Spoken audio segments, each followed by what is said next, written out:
দক্ষিণ ভারতের এক টুকরো মন্দির এইবার কলকাতায়। মন্দিরের প্রবেশদ্বারের উপরের দিকে দেখতে পাবেন মহাভারত সহ বিভিন্ন পৌরাণিক কাহিনীগুলি তুলে ধরা হয়েছে। কলকাতায় অবস্থিত এই মন্দিরটি আমাদের কাছে বৈকুণ্ঠনাথ ধাম বা তিরুপতি বালাজি নামে পরিচিত। এই মন্দিরে বিরাজ করছেন ভগবান বিষ্ণু। আজকে আপনাদেরকে পরিচয়ের সাথে বিভিন্ন তথ্য দেব। আপনারা চাইলেই একবেলা ঘুরে আসতে পারেন। চলুন এবার দর্শনের সম্মুখীন হয় তিরুপতি বালাজির চরণে।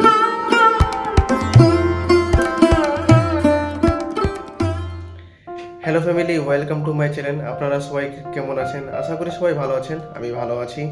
তো আবার একটা নতুন একটা জায়গার সন্ধানে বেরিয়ে পড়লাম বাড়ি থেকে। আর আজকে যেহেতু রবিবার নয়, আজকে সোমবার, তাই আমি একটা নতুন একটা জায়গা যাচ্ছি। তো যেতে যেতে সব কিছুই আলোচনা করব এবং সেখানে গিয়েও অনেক কিছু বলবো। আর যেতে যেতেও আপনাদেরকে অনেক কিছু কাহিনী শোনাবো। শেষ পর্যন্ত দেখতে থাকুন, খুবই ভালো লাগবে এবং অনেক কিছু জানতে পারবেন, শিখতে পারবেন। এই বৈকুণ্ঠনাথ মন্দিরে দুইভাবে আসা যাবে, মেট্রো এবং বাস। যদি মেট্রোতে করে আসেন তাহলে সবথেকে কাছের মেট্রো স্টেশন হলো গিরিশ পার্ক। আর যদি বাসে করে আসেন তাহলে হাওড়া থেকে শ্যামবাজার বা নাগের বাজার বাসে আসতে পারেন। এই বাসগুলি মন্দিরের একেবারে পাশ দিয়ে যায়।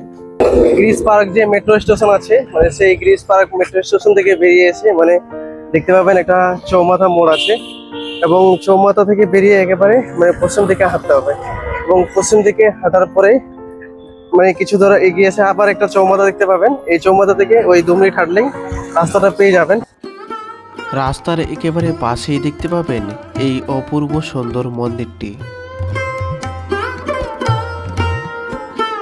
আমি এখন আপাতত মন্দিরের সামনেই বসে আছি। যখন আমরা এই বৈকুণ্ঠনাথ মন্দিরে ঘুরতে এসেছি, তো আমাদের প্রত্যেকেরই অবশ্যই জানা উচিত যে এই মন্দির প্রতিষ্ঠিত হওয়ার কি কারণ। তো এটার একটা ছোট্ট কাহিনী আছে যেটা আমি আপনাদের সাথে শেয়ার করছি।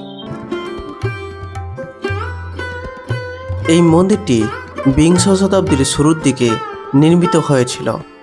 এটি মূলত রাজস্থানী এবং দানবীর শ্রী বৈকুণ্ঠনাথ বাজরিয়া এবং তার পরিবারের উদ্যোগে প্রতিষ্ঠিত হয়েছিল। রাজস্থানী ব্যবসায়ী হলেও তারা ভগবান বিষ্ণুর প্রতি অনুরাগী হয়ে দক্ষিণ ভারতীয় রীতিতে এই মন্দিরটি তৈরি করেছিলেন। এই মন্দিরের এক আকর্ষিত বিষয় হল স্থাপত্য শৈলী।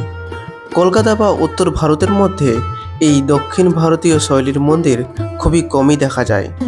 এই মন্দিরের প্রধান আকর্ষিত বিষয় হল এর প্রবেশদ্বার, বিশাল গোপুরম বা সুউচ্চ টাওয়ার। এটি তামিলনাড়ুর কাঞ্চিপুরম মন্দিরগুলোর কথা মনে করিয়ে দেয়। এই বৈকুণ্ঠনাথ মন্দির যে আছে, এই বৈকুণ্ঠ শব্দের একটা অর্থ আছে। এই শব্দের অর্থ হলো যে কোনো কুষ্টা বা ভয় নেই। সহজভাবে বলা যায় যে বৈকুণ্ঠ শব্দের অর্থ হলো ভগবান বিষ্ণুর পরম ধাম। মন্দিরের গর্ভগৃহে প্রধান দেবতা হিসেবে বিরাজমান ভগবান বৈকুণ্ঠনাথ, যাকে আমরা ভগবান বিষ্ণু বলে জানি।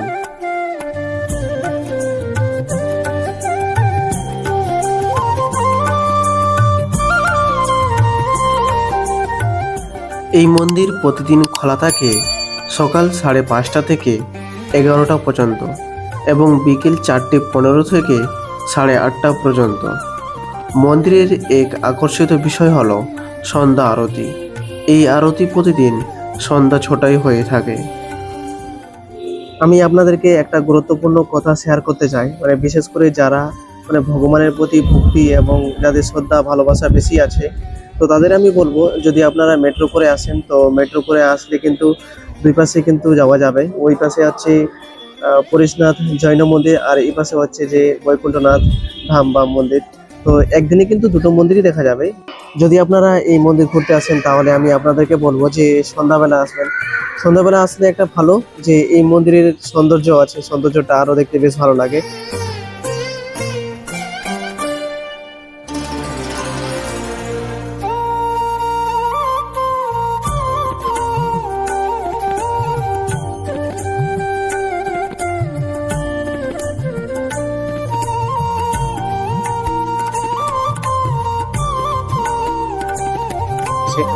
আসলে দক্ষিণ ভারতে যেতে পারিনি, কিন্তু আমাদের কলকাতার মধ্যে এরকম একটা দক্ষিণ ভারতের ডিজাইন একটা মন্দির, মানে নিজেকে খুবই ভালো লাগছে। এখানে আসলাম তো তো এখানে আমার পিছন দিকে একটা জায়গা আছে, তো এখানে আমরা এখন আপাতত বসে আছি। আমার সাথে আরো দুজন আছে, ওরা ওইদিকে বসে আছে, আমি এইদিকে বসে আছি। তো আমি কলকাতার মধ্যে অনেক মন্দির আছে, যেমন পাকুড়িয়া সালাসার মন্দির, তারপর পরেশনাথ মন্দির, তারপর হচ্ছে স্বামীনারায়ণ মন্দির, এইসব মন্দিরে গিয়েছি। কিন্তু ওইসব মন্দিরের মধ্যে আর এই মন্দিরের মধ্যে একটু তফাৎ আছে। আমি তবে ওই যে তিনটে মন্দিরের কথা বললাম, মানে পাকুড়িয়া মন্দির, পরেশনাথ মন্দির এবং ওই স্বামীনারায়ণ মন্দির, সেগুলো নিয়ে আমি আলাদা একটা ভিডিওতে আলোচনা করেছি। তো এখানে একটা বেশ ভালো সুবিধা আছে। অন্যান্য মন্দির যে আছে, অন্যান্য মন্দিরে আপনি গর্ভে গিয়ে প্রবেশ করতে পারবেন না, কিন্তু এখানে যদি আপনি পুজো দেন তাহলে একটা মানে ভিতরে প্রবেশ করে মানে সামনে থেকে দর্শন করার একটা বিশেষ সুবিধা আছে। সহজ কথায় আমি আপনাকে একটা এক্সাম্পল দিই, তাহলে বুঝতে পারবেন ব্যাপারটা। যদি আপনি কালীঘাটে কোনোদিন দর্শন করতে চান, তাহলে দেখবেন যে কালীঘাটে দুটো সিস্টেম আছে ঠাকুরকে দর্শন করার জন্য। একটা হচ্ছে ভিআইপি লাইন, আর একটা হচ্ছে সাধারণদের লাইন। সাধারণদের লাইনে গেলে কি হবে, যে আপনি মানে দূর থেকে মায়ের দর্শন করে মানে যেতে হবে। কিন্তু ভিআইপি লাইন হচ্ছে যে একেবারে মায়ের পাশ থেকে একদম কাছে গিয়ে মাকে স্পর্শ করে আপনি যেতে পারবেন। সিস্টেমটা এখানটাও এরকম আছে। তো যাই হোক, এই জিনিসটা খুবই ভালো এখানে এই সিস্টেমটা রেখেছে বলে। আর এখানে একটা ভালো সুবিধা যে মানে ভিডিওগ্রাফি ফটোগ্রাফি এলাও আছে।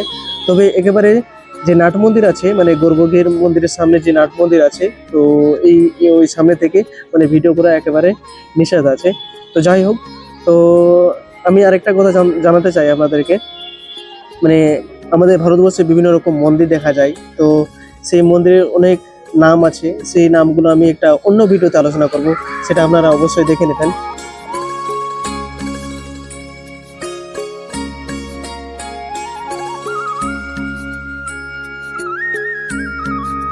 এই মন্দিরের পরিবেশ অত্যন্ত শান্ত এবং ভক্তিপূর্ণ, যা কলকাতার ব্যস্ত রাজপথের মাঝেও এক অপার্থিব অনুভূতি দেয়। যাই হোক, আমার ভিডিওটি দেখে আপনাকে কেমন লাগলো তা অবশ্যই জানাবেন। আরও এইরকম ভিডিও পেতে চাইলে অবশ্যই লাইক সাবস্ক্রাইব করবেন এবং কমেন্ট করবেন। কিছু যদি প্রশ্ন থাকে অবশ্যই কমেন্ট করবেন, আমি রিপ্লাই অবশ্যই দেবো।